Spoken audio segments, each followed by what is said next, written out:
皆さんこんばんは、おじいです。本日はいつもとちょっと趣向を変えたものを皆様にお届けしようかなと思います。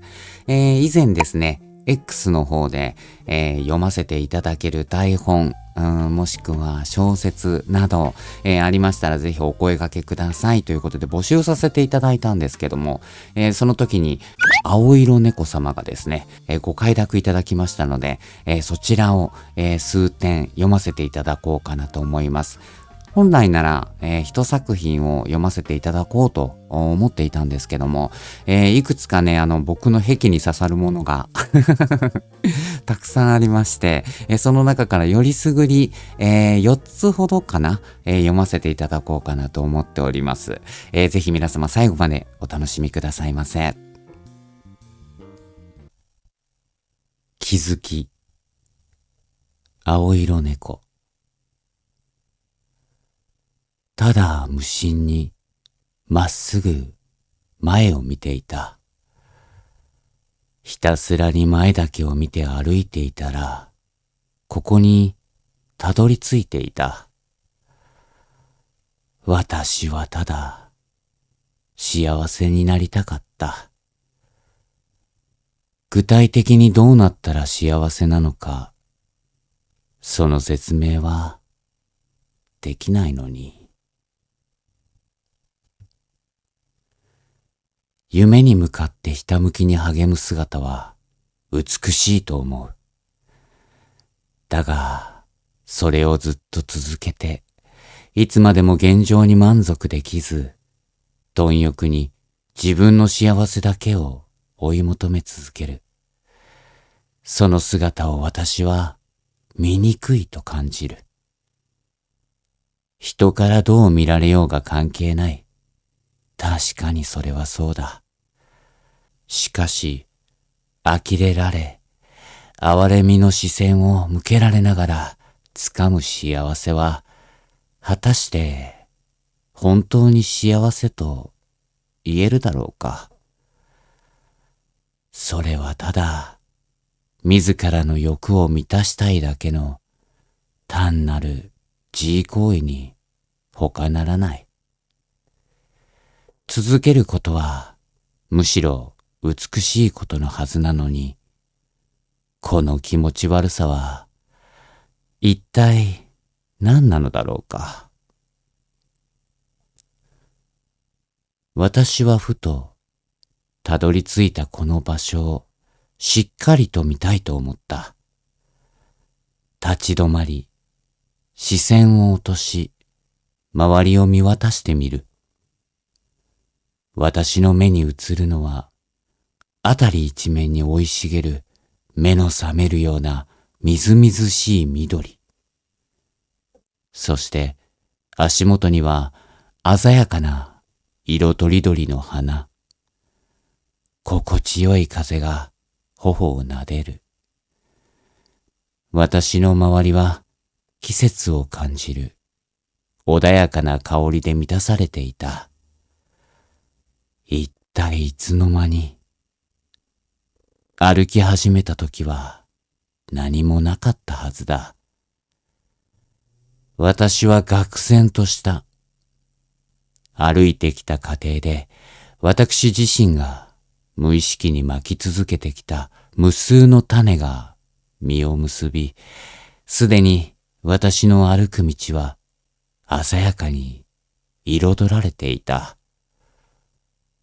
幸せとは何なのかもわからないのに、意味もなく焦って前ばかりを見ていた私は、自分のいる世界をこんなにも美しく、穏やかで、居心地のいい場所に変えられたことに気づいていなかった。だが、これまでの私と今の私は違う。今の私はそれに気づけた私なのだ。私は歩みを止める気はない。違うことは足元を見て周りをしっかりと見ていくこと、味わうことだ。今一度考えてみると私は自分一人で幸せになりたいわけではない。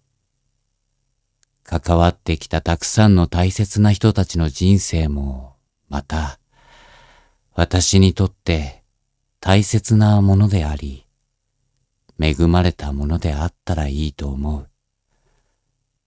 その思いも含めて、私はただ、幸せになりたいのだ。ありがとうございました。この作品、むちゃくちゃ好きです。今回選ばせていただいた作品の読みたいなと思って、読ませていただいた作品の中で、一番新しい作品ですね。2026年、今年の2月12日の作品なんですけども、これ、朝投稿されてるんですよ。X の方にね。もしね、青色猫様の詩、とか、セリフ、台本とかね、興味ある方は、ぜひ青色猫様の X の、リンクを、概要欄に貼ってますので、そちらから見ていただきたいなと思いますが、めちゃくちゃ素敵なね、台本が多いんですけども、この台本はなんかね、すぐに僕は目がいっちゃったというか、なんて言うんだろう。文面の最初からこう始まって、最初のうちはちょっとね、灰色っぽい世界観なんだけど、どんどん、言葉としてもみずみずしい緑とか、心地よい風がとか、いろいろね、こう季節を感じるお花が咲いたりとか、いろいろなことが巻き起こってくるので、匂いとか、色、彩り的なものがね、すごく、どんどんこう、なんて言うんだろう、明るくなってくるんですよね。で、幸せになりたかった自分が最初にいるんだけど、最後、同じように幸せになりたいという結果になるんだけども、この幸せは個人の幸せじゃなくて、自分も含めた周りの人も含めて、その人たちが幸せであることも前提で自分も幸せ、それを幸せと感じるというような意味合いを僕は感じたんですよ。すごく素敵な詩だなぁと思って、めちゃくちゃ刺さりました。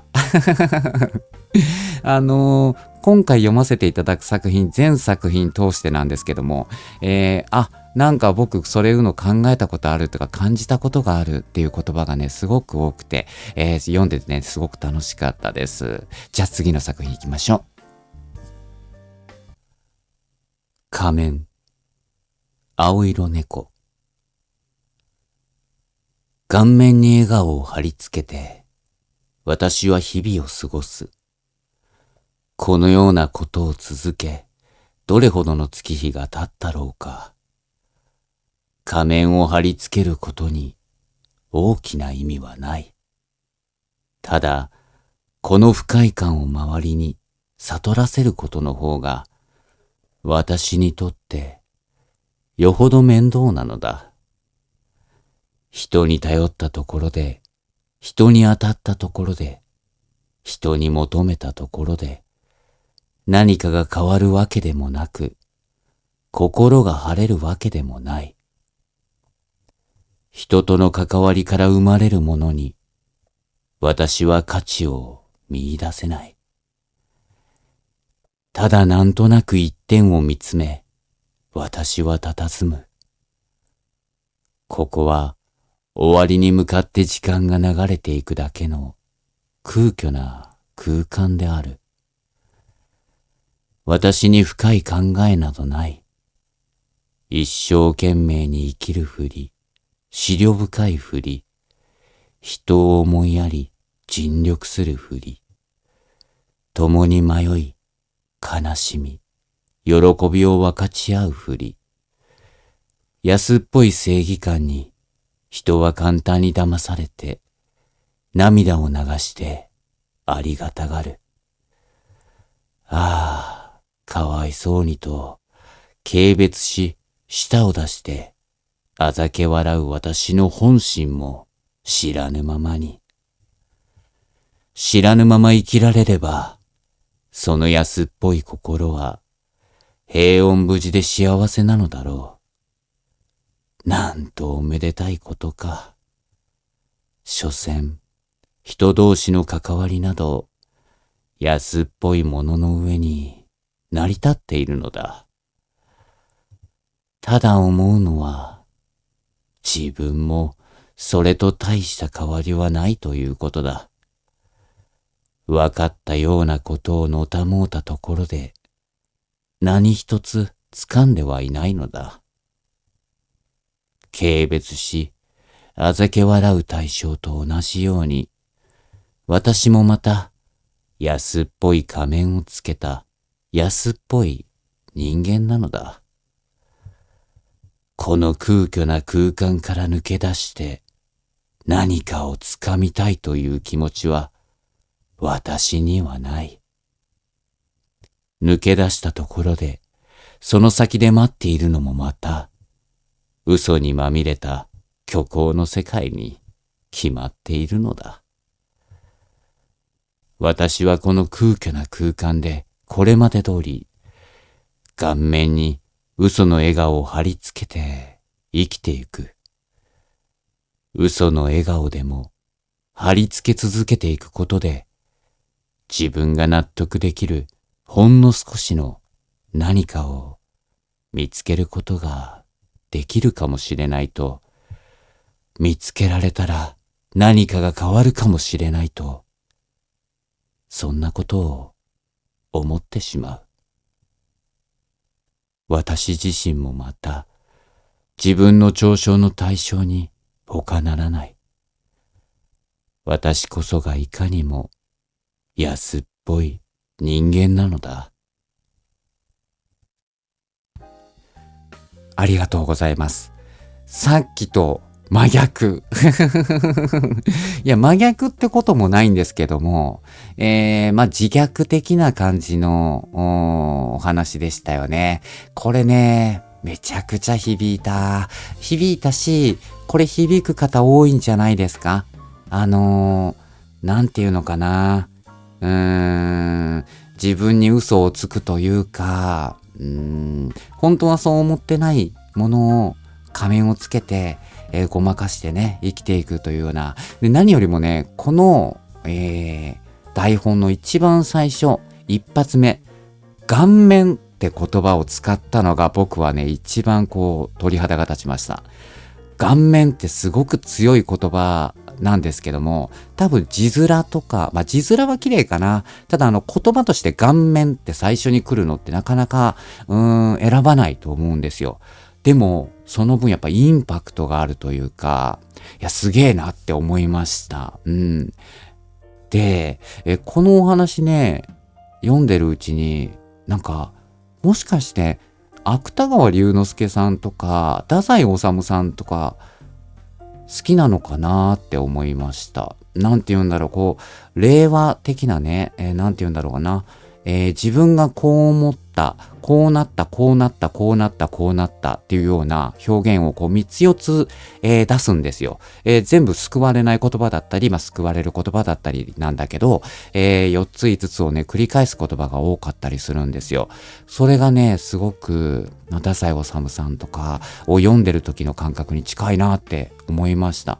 で、これは自分の勝手な判断なんですけど、自分の嘲笑の対象、めちゃくちゃ気持ちよかったです。はい。じゃあ次の作品いきます。同族嫌悪、青色猫。ひどく暗い闇の中にいる。黒よりも暗い色の名前を俺は知らないから、その色の説明ができない。この闇はトンネルのような筒状なのか、それとも宇宙のようにただただ広がっているのか、体感では全くわからないし、特に知りたいとも思わない。行き止まりがあるのかどうか、興味もない。闇は日によって暗さの違いはあれど、所詮闇のままで、俺はもうここから抜け出すことはできないと思っている。俺の心は誰にもわからないし、そもそも誰も俺の心などわかろうともしないだろう。俺のようなものの心の内を知りたい奴などどこにもいないのだ。わかっているさ。俺自身が心を開かないのに誰が聞いてくれようか。俺は人に興味がない。俺と関わりを持ちたい者などいるわけがないのだ。さっきのピエロだってそうだ。体のいいことを言って素顔を見せるのを避けた。醜い感情を受け止めきれないとはよく言ったものだ。だがな、自分の感情が一番醜いと思うなよ。自分が誰よりも多く醜い感情を持っているなど、思い上がりもいいとこだ。俺は悩んでなどいないし、興味本位というのも決めつけだ。ピエロに人と向き合う気がないだけだ。誰が受け止めきれないと言った？誰が受け止めてやらないと言った？そうやって決めてかかるから、いつまでも孤独なのだろう。とはいえ、そう思うのなら、なぜ人と向き合おうとしないのか。俺自身が一番自分に問いたいところではあるか。ピエロは、俺と同族人種だったか。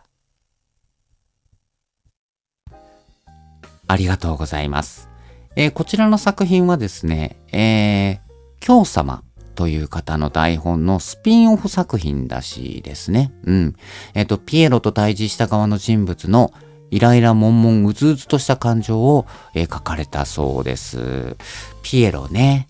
ピエロ嫌いっていう方もおられますよね。僕は好きですけども。この作品ね、今回わざとさらっと読みました。重く読むこともできるんだけども、なんていうのかな。セリフっぽい言葉選びだなぁという気がしたんですよね。だから、心の内の声なのか、独り言なのか、ただの自問自答なのか、わからないんだけども、なんとなく僕は、なんていうのかな、諦めも、恥ずかしさも、悔しさも、さらっと言うことで、自分を傷つけないようにする感覚。でも、最後の最後、なんていうのかな。結局自分も一緒だったかっていう思うような諦めに近い、そんな感覚を、さらりと読みたいなと思ったので、今回はこういう読み方をさせていただきました。はい。すごい素晴らしい作品でした。じゃあ、次、最後の作品行きましょう。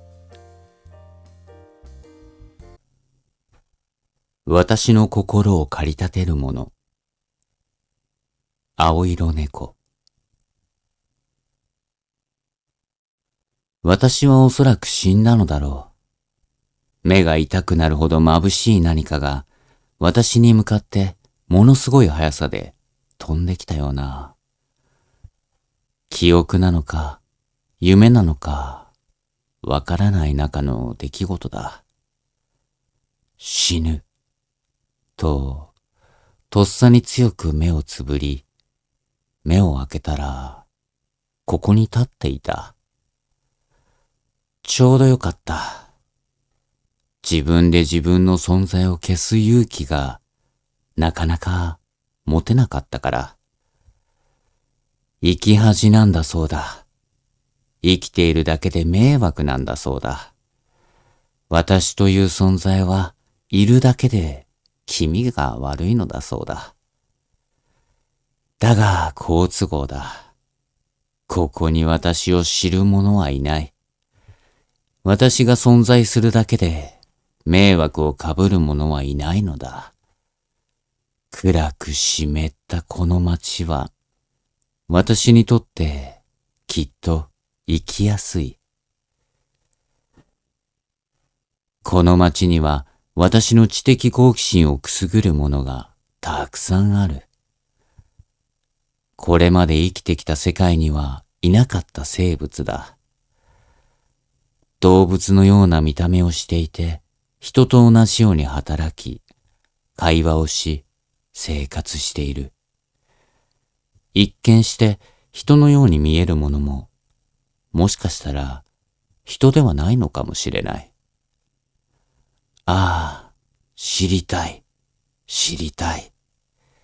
この目で確かめたい。まずはどのように騙されるのか、どのように逃げ惑い助けを請うのか、どのように苦しむのか、断末魔はどのような叫びか。そして体の構造もすべてこの手に取り、自分の目で見て確かめたい。眼球はいかように丸いのか、瞳は澄んでいるか、頭髪は毛穴の裏側はどうなっているのか、血は何色なのか、簡単に肉は裂けるのか、心臓はまだ緩やかに動いているうちに、この手に取りたいものだ。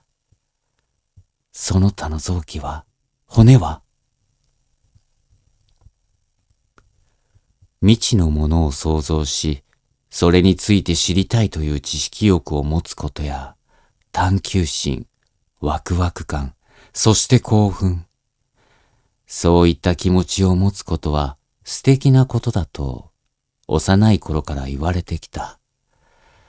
私はただ単に、子供の心を忘れていないだけだ。それを気味悪がるなんて、大人は残酷だ。さあ早く計画を練ろう。宴を開いて、私の新しい探求心に乾杯しよう。そして、その宴で、標本を探すのだ。ああ、心が躍る。生きているとは、本当に素晴らしいことだ。ありがとうございました。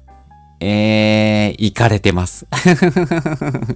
いや、すごい好きです。このサイコパス感がある感じ。もうね、読んでて、なんだろう。役に入っていっちゃうというか、もうね、最後の2パートというか、さあ早く計画を練ろう。宴を開いて私の新しい探求心に乾杯しようのところから以降、もう、主人公が本当にワクワクして楽しそうなんだろうなっていうのがすごく伝わってきて、そのまんま出しました。なので多分僕がこの世界にいて、この同じような感覚であれば、多分そうやって言ってたでしょうね。声に出して言ってたんじゃないですかね。心が躍る。わあ、気持ちいい。読んでてすごく気持ちのいい言葉の並びでした。すげえ楽しかったです。いや、本当にね、選んでいる言葉とかは、結構ね、きつめのものだったりとか、ちょっと強い言葉だったりとか、最初の方にね、なんて言うんだろう。存在を消す勇気がなかなか持てなかったからっていうのは、多分自分で自分を殺めることだと思うんですけども、それをする勇気がなかったけど、それをせずに、自己的な何かがわかんないけど、転生なのかなわかんないけど、こう、パンとね、違う世界に飛んじゃったと、いうことで、唯一ここで、虐げられてきた自分の本質、本性を思いっきり出せる世界に来たという喜びがすごい伝わってきて、読んでてすげえ楽しかったです。全体にね、どの作品も今日読ませていただいた作品、すべて楽しい、作品ばかりなんですけども、これは多分、言葉として声に出して読むのに、違うな。朗読としてというよりも、僕は声優とかではないですけども、その声優さんならすごく楽しいだろうなと思うような文章だなと思いました。すごいです。ありがとうございます。はい。というわけで本日はですね、X の方で、募集させていただきました。おじいになんか読ませてもらえませんかのコーナーの中で、青色猫様が、快諾してくださった作品を読ませていただきました。作品自体はね、これ僕が選ばせていただいたんですよ。どれ読んでもいいですよっていう感じだったので、好きなものをね、選ばせていただきました。だからいつか今度は、青色猫さんが、オジーの声ならこれ読んでくれ、みたいなのがもしあったらですね、そういう要望があれば、ぜひ、読ませていただきたいなと思います。今後もね、こういった感じで、いろいろな方、台本師の方とか、小説家さんの作品だとか、いろいろ読んでいきたいなと思っていますので、ぜひ、俺のも読んでくれ、私のも読んでっていう方がおられたらですね、ぜひお声掛けください。よろしくお願いいたします。というわけで、OG でした。また次回の動画でお会いしましょう。じゃあね。バイバイ。